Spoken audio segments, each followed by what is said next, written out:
নিচ্ছে একটু কাঁচকলা রান্না করছি না, সেই খোসাটা একটু মাংসটা বেশি বেশি রেখে দিচ্ছি কাটার সময়, বেটে নেব। একটু হয়ে গেছে বাটাটা। কাঁচকলা খোসাগুলো এইভাবে বাটলে একটু বোঝা যাবে না কাঁচকলা নাকি। এগুলো আমি কী করবো জানেন? দেখেন কী করি। এই যে ইলিশ মাছ ভাজছে যে এই তেলের মধ্যে এটা আমি ছেড়ে দেবো। কাঁচামরিচ দিয়ে দিলাম, কাঁচামরিচ রসুন দিয়ে কিন্তু বেটে নিয়েছি অলরেডি। একটু কাঁচামরিচ আর এখন এটা দিয়ে আমি ভেজে নেব। একটু লবণ দিতে হবে,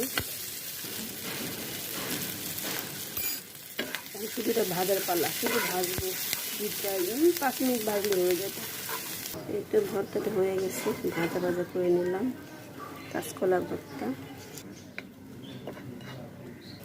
এই কাঁচকলার খোসা ভর্তাটা আপনি বুঝবেন না খাওয়ার পর এটা কী ভর্তা, এত সুন্দর হয়।